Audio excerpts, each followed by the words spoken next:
حافظ ابن کثیر البدایہ و النہایہ میں ابن عساکر کے حوالے سے لکھتے ہیں کہ جس زمانے میں عباسی فوجیں دمشق پر چڑھی چلی آ رہی تھیں، اس وقت بنی امیہ کے دارالسلطنت میں یمانی اور مزری کی عصبیت پوری شدت کے ساتھ بھڑکی ہوئی تھی، حتیٰ کہ ہر مسجد میں 2 محرابیں الگ الگ تھیں اور جامع مسجد میں 2 ممبروں پر 2 امام خطبے دیتے تھے اور 2 جماعتوں کی الگ الگ امامت کراتے تھے۔ ان دونوں گروہوں میں سے کوئی کسی کے ساتھ نماز تک پڑھنے کے لیے تیار نہ تھا۔ نمبر 8، قانون کی بالاتری کا خاتمہ۔ سب سے بڑی مصیبت جو ملوکیت کے دور میں مسلمانوں پر آئی وہ یہ تھی کہ اس دور میں قانون کی بالاتری کا اصول توڑ دیا گیا، حالانکہ وہ اسلامی ریاست کے اہم ترین بنیادی اصولوں میں سے تھا۔ اسلام جس بنیاد پر دنیا میں اپنی ریاست قائم کرتا ہے وہ یہ ہے کہ شریعت سب پر بالا ہے۔ حکومت اور حکمراں، رائی اور رعیت، بڑے اور چھوٹے، عوام اور خواص سب اس کے تابع ہیں۔ کوئی اس سے آزاد یا مستثنی نہیں اور کسی کو اس سے ہٹ کر کام کرنے کا حق نہیں، دوست ہو یا دشمن، حربی کافر ہو یا معاہد، مسلم رعیت ہو یا ذمہ، مسلمان وفادار ہو یا باغی یا برسر جنگ، غرض جو بھی ہو، شریعت میں اس سے برتاؤ کرنے کا ایک طریقہ مقرر ہے جس سے کسی حال میں تجاوز نہیں کیا جا سکتا۔ خلافت راشدہ اپنے پورے دور میں اس قاعدے کی سختی کے ساتھ پابند رہی، حتیٰ کہ حضرت عثمان اور حضرت علی نے انتہائی نازک اور سخت اشتعال انگیز حالات میں بھی حدود شرع سے قدم باہر نہ رکھا۔ ان راست رو خلفاء کی حکومت کا امتیازی وصف یہ تھا کہ وہ ایک حدود آشنا حکومت تھی، نہ کہ مطلق العنان حکومت۔ مگر جب ملوکیت کا دور آیا تو بادشاہوں نے اپنے مفاد، اپنی سیاسی اغراض اور خصوصاً اپنی حکومت کے قیام و بقا کے معاملے میں شریعت کی عائد کی ہوئی کسی پابندی کو توڑ ڈالنے اور اس کی باندھی ہوئی کسی حد کو پھان جانے میں تامل نہ کیا، اگرچہ ان کے عہد میں بھی مملکت کا قانون اسلامی ہی رہا۔ کتاب اللہ و سنت رسول اللہ کی آئینی حیثیت کا ان میں سے کسی نے کبھی انکار نہیں کیا۔ عدالتیں اسی قانون پر فیصلے کرتی تھیں اور عام حالات میں سارے معاملات شرعی احکام ہی کے مطابق انجام دیے جاتے تھے، لیکن ان بادشاہوں کی سیاست دین کی تابع نہ تھی۔ اس کے تقاضے وہ ہر جائز و ناجائز طریقے سے پورے کرتے تھے اور اس معاملے میں حلال و حرام کی تمیز روا نہ رکھتے تھے۔ مختلف خلفائے بنی امیہ کے عہد میں قانون کی پابندی کا کیا حال رہا، اسے ہم آگے کی سطور میں بیان کرتے ہیں۔ حضرت معاویہ کے عہد میں یہ پالیسی حضرت معاویہ کے عہد ہی سے شروع ہو گئی تھی۔ امام زہری کی روایت ہے کہ رسول اللہ صلی اللہ علیہ وآلہ وسلم اور چاروں خلفائے راشدین کے عہد میں سنت یہ تھی کہ نہ کافر مسلمان کا وارث ہو سکتا ہے، نہ مسلمان کافر کا۔ حضرت معاویہ نے اپنے زمانہ حکومت میں مسلمان کو کافر کا وارث قرار دیا اور کافر کو مسلمان کا وارث قرار نہ دیا۔ حضرت عمر بن عبدالعزیز نے آ کر اس بدعت کو موقوف کیا، مگر حشام بن عبد الملک نے اپنے خاندان کی روایت کو پھر بحال کر دیا۔ حافظ ابن کثیر کہتے ہیں کہ دیت کے معاملے میں حضرت معاویہ نے سنت کو بدل دیا۔ سنت یہ تھی کہ معاہد کی دیت مسلمان کے برابر ہوگی، مگر حضرت معاویہ نے اس کو نصف کر دیا اور باقی نصف خود لینی شروع کر دی۔ ایک اور نہایت مکروہ بدعت حضرت معاویہ کے عہد میں یہ شروع ہوئی کہ وہ خود ان کے حکم سے ان کے تمام گورنر خطبوں میں برسر منبر حضرت علی رضی اللہ تعالیٰ عنہ پر سب و شتم کی بوچھاڑ کرتے تھے، حتیٰ کہ مسجد نبوی میں منبر رسول پر عین روضہ نبوی کے سامنے حضور کے محبوب ترین عزیز کو گالیاں دی جاتی تھیں اور حضرت علی کی اولاد اور ان کے قریب ترین رشتہ دار اپنے کانوں سے یہ گالیاں سنتے تھے۔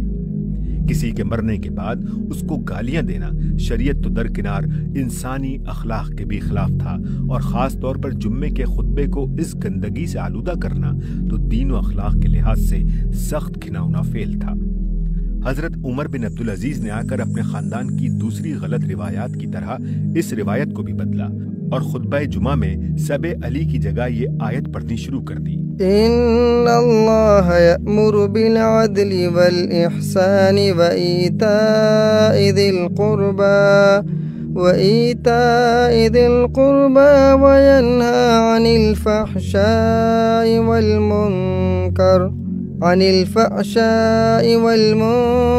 والبغی یعظکم لعلکم تذکرون۔ مال غنیمت کی تقسیم کے معاملے میں بھی حضرت معاویہ نے کتاب اللہ و سنت و رسول اللہ کے صریح احکام کی خلاف ورزی کی۔ کتاب و سنت کی روح سے پورے مال غنیمت کا 5واں حصہ بیت المال میں داخل ہونا چاہیے اور باقی 4 حصے اس فوج میں تقسیم کیے جانے چاہیے جو لڑائی میں شریک ہوئی ہو۔ لیکن حضرت معاویہ نے حکم دیا کہ مال غنیمت میں سے چاندی سونا ان کے لیے الگ نکال لیا جائے، پھر باقی مال شرعی قاعدے کے مطابق تقسیم کیا جائے۔ زیاد بن سمیہ کا استلحاق بھی حضرت معاویہ کے ان افعال میں سے ہے جن میں انہوں نے سیاسی اغراض کے لیے شریعت کے ایک مسلم قاعدے کی خلاف ورزی کی تھی۔ زیاد طائف کی ایک لونڈی سمیہ نامی کے پیٹ پیدا ہوا تھا۔ لوگوں کا بیان یہ تھا کہ زمانہ جاہلیت میں حضرت معاویہ کے والد جناب ابو سفیان نے اس لونڈی سے زنا کا ارتکاب کیا تھا اور اسی سے وہ حاملہ ہوئی۔ حضرت ابو سفیان نے خود بھی ایک مرتبہ اس بات کی طرف اشارہ کیا تھا کہ زیاد انہی کے نطفے سے ہے۔ جوان ہو کر یہ شخص اعلیٰ درجے کا مدبر، منتظم، فوجی لیڈر اور غیر معمولی قابلیتوں کا مالک ثابت ہوا۔ حضرت علی کے زمانہ خلافت میں وہ آپ کا زبردست حامی تھا اور اس نے بڑی اہم خدمات انجام دی تھیں۔ ان کے بعد حضرت معاویہ نے اس کو اپنا حامی و مددگار بنانے کے لیے اپنے والد ماجد کی زناکاری پر شہادتیں لی اور اس کا ثبوت بہم پہنچایا کہ زیاد انہی کا ولد الحرام ہے۔ پھر اسی بنیاد پر اسے اپنا بھائی اور اپنے خاندان کا فرد قرار دے دیا۔ یہ فعل اخلاقی حیثیت سے جیسا کچھ مکروہ ہے وہ تو ظاہر ہی ہے، مگر قانونی حیثیت سے بھی یہ ایک صریح ناجائز فعل تھا، کیونکہ شریعت میں کوئی نسب زنا سے ثابت نہیں ہوتا۔ نبی صلی اللہ علیہ وآلہ وسلم کا صاف حکم موجود ہے کہ بچہ اس کا ہے جس کے بستر پر وہ پیدا ہو، اور زانی کے لیے کنکر پتھر ہیں۔ ام المومنین حضرت ام حبیبہ نے اسی وجہ سے اس کو اپنا بھائی تسلیم کرنے سے انکار کر دیا اور اس سے پردہ فرمایا۔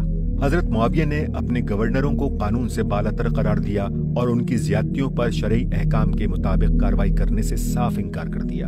ان کا گورنر عبداللہ بن عمرو بن غیلان ایک مرتبہ بصرے میں منبر پر خطبہ دے رہا تھا۔ ایک شخص نے دوران خطبہ میں اس کو کنکر مار دیا۔ اس پر عبداللہ نے اس شخص کو گرفتار کرایا اور اس کا ہاتھ کٹوا دیا، حالانکہ شرعی قانون کی روح سے یہ ایسا جرم نہ تھا جس پر کسی کا ہاتھ کاٹ دیا جائے۔ حضرت معاویہ کے پاس استغاثہ کیا گیا تو انہوں نے فرمایا کہ میں ہاتھ کی دیت تو بیت المال سے ادا کر دوں گا، مگر میرے امال سے قصاص لینے کی کوئی سبیل نہیں۔ زیاد کو جب حضرت معاویہ نے بصرے کے ساتھ کوفے کا بھی گورنر مقرر کیا اور وہ پہلی مرتبہ خطبہ دینے کے لیے کوفے کی جامع مسجد کے منبر پر کھڑا ہوا تو کچھ لوگوں نے اس پر کنکر پھینکے۔ اس نے فوراً مسجد کے دروازے بند کرا دیے اور کنکر پھینکنے والے تمام لوگوں کو، جن کی تعداد 30 سے 80 تک بیان کی جاتی ہے، گرفتار کرا کے اسی وقت ان کے ہاتھ کٹوا دیے۔ کوئی مقدمہ ان پر نہ چلایا گیا، کسی عدالت میں وہ نہ پیش کیے گئے، کوئی باقاعدہ قانونی شہادت ان کے خلاف پیش نہ ہوئی۔ گورنر نے محض اپنے انتظامی حکم سے اتنے لوگوں کو قطعیت کی سزا دے ڈالی جس کے لیے قطعاً کوئی شرعی جواز نہ تھا، مگر دربار خلافت سے اس کا بھی کوئی نوٹس نہ لیا گیا۔ اس سے بڑھ کر ظالمانہ افعال بصر بن ابی ارطا نے کیے، جسے حضرت معاویہ نے پہلے حجاز و یمن کو حضرت علی کے قبضے سے نکالنے کے لیے بھیجا تھا اور پھر ہمدان پر قبضہ کرنے کے لیے مامور کیا تھا۔ اس شخص نے یمن میں حضرت علی کے گورنر عبید اللہ بن عباس کے 2 چھوٹے چھوٹے بچوں کو پکڑ کر قتل کر دیا۔ ان بچوں کی ماں اس صدمے سے دیوانی ہو گئی۔ بنی کنانا کی ایک عورت جو یہ ظلم دیکھ رہی تھی چیخ اٹھی کہ مردوں کو تو تم نے قتل کر دیا، اب ان بچوں کو کس لیے قتل کر رہے ہو؟ بچے تو جاہلیت میں بھی نہیں مارے جاتے تھے۔ اے ابن ابی ارطا، جو حکومت بچوں اور بوڑھوں کے قتل اور بے رحمی و برادر کشی کے بغیر قائم نہ ہو سکتی ہو، اس سے بری حکومت کوئی نہیں۔ اس کے بعد اسی ظالم شخص کو حضرت معاویہ نے ہمدان پر حملہ کرنے کے لیے بھیجا جو اس وقت حضرت علی کے قبضے میں تھا۔ وہاں اس نے دوسری زیادتیوں کے ساتھ ایک ظلم عظیم یہ کیا کہ جنگ میں جو مسلمان عورتیں پکڑی گئی تھیں انہیں لونڈیاں بنا لیا، حالانکہ شریعت میں اس کا قطعاً کوئی جواز نہیں۔ یہ ساری کارروائیاں گویا اس بات کا عملاً اعلان تھیں کہ اب گورنروں اور سپہ سالاروں کو ظلم کی کھلی چھوٹ ہے اور سیاسی معاملات میں شریعت کی کسی حد کے وہ پابند نہیں ہیں۔ سر کاٹ کر ایک جگہ سے دوسری جگہ بھیجنے اور انتقام کے جوش میں لاشوں کی بے حرمتی کرنے کا وحشیانہ طریقہ بھی جو جاہلیت میں رائج تھا اور جسے اسلام نے مٹا دیا تھا، اسی دور میں مسلمانوں کے اندر شروع ہوا۔ سب سے پہلا سر جو زمانہ اسلام میں کاٹ کر لے جایا گیا وہ عمار بن یاسر کا سر تھا۔ امام احمد بن حنبل نے اپنی مسند میں صحیح سند کے ساتھ یہ روایت نقل کی ہے اور ابن سعد نے بھی طبقات میں اسے نقل کیا ہے کہ جنگ صفین میں حضرت عمار کا سر کاٹ کر حضرت معاویہ کے پاس لایا گیا اور 2 آدمی اس پر جھگڑ رہے تھے، ہر ایک کہتا تھا کہ عمار کو میں نے قتل کیا ہے۔ اس کے بعد دوسرا سر عمرو بن الحمق کا تھا، جو رسول اللہ صلی اللہ علیہ وآلہ وسلم کے صحابیوں میں سے تھے، مگر حضرت عثمان رضی اللہ تعالیٰ عنہ کے قتل میں انہوں نے بھی حصہ لیا تھا۔ زیاد کی ولایت عراق کے زمانے میں ان کو گرفتار کرنے کی کوشش کی گئی۔ وہ بھاگ کر ایک غار میں چھپ گئے، وہاں ایک سانپ نے ان کو کاٹ لیا اور وہ مر گئے۔ تعقب کرنے والے ان کی مردہ لاش کا سر کاٹ کر زیاد کے پاس گئے۔ اس نے حضرت معاویہ کے پاس دمشق بھیج دیا، وہاں اسے برسر عام گشت کرایا گیا اور پھر لے جا کر ان کی بیوی کی گود میں ڈال دیا گیا۔ ایسا ہی وحشیانہ سلوک مصر میں محمد بن ابی بکر کے ساتھ کیا گیا، جو وہاں حضرت علی کے گورنر تھے۔ حضرت معاویہ کا جب مصر پر قبضہ ہوا تو انہیں گرفتار کر کے قتل کر دیا گیا اور پھر ان کی لاش ایک مردہ گدھے کی کھال میں رکھ کر جلائی گئی۔ اس کے بعد تو یہ ایک مستقل طریقہ ہی بن گیا کہ جن لوگوں کو سیاسی انتقام کی بنا پر قتل کیا جائے، ان کے مرنے کے بعد ان کی لاشوں کو بھی معاف نہ کیا جائے۔ حضرت حسین رضی اللہ تعالیٰ عنہ کا سر کاٹ کر کربلا سے کوفہ اور کوفہ سے دمشق لے جایا گیا اور ان کی لاش پر گھوڑے دوڑا کر اسے روندا گیا۔ حضرت نعمان بن بشیر، جو یزید کے زمانے تک بنی امیہ کے حامی رہے تھے، مروان کے زمانے میں حضرت عبداللہ بن زبیر کا ساتھ دینے کی وجہ سے قتل کیے گئے اور ان کا سر لے جا کر ان کی بیوی کی گود میں ڈالا گیا۔ حضرت مصعب بن زبیر کا سر کوفہ اور مصر میں پھرایا گیا، پھر دمشق لے جا کر اسے منظر عام پر لٹکا دیا گیا۔ اس کے بعد شام کے شہروں میں اسے پھرانے کا ارادہ تھا، مگر خود عبد الملک بن مروان کی بیوی عاتکہ بنت یزید بن معاویہ نے اس پر سخت احتجاج کیا۔ اس نے کہا، جو کچھ تم نے اب تک کیا ہے، کیا اس سے بھی تمہارا دل ٹھنڈا نہ ہوا؟ اب اس کی نمائش کیوں کرتے پھر رہے ہو؟ پھر اس سر کو اتروا کر غسل دلوایا اور دفن کرا دیا۔ حضرت عبداللہ بن زبیر اور ان کے رفقا عبداللہ بن صفوان اور عمارہ بن حزم کے ساتھ اس سے بھی زیادہ سخت وحشت و جاہلیت بڑھتی گئی۔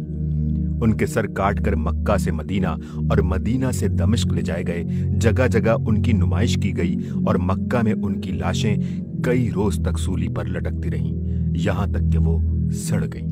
قطع نظر اس سے کہ جن لوگوں کے مرنے کے بعد یہ سلوک ان کی لاشوں کے ساتھ کیا گیا وہ کس پائے کے لوگ تھے، سوال یہ ہے کہ کیا اسلام نے کسی کافر کے ساتھ بھی یہ برتاؤ کرنا جائز رکھا ہے؟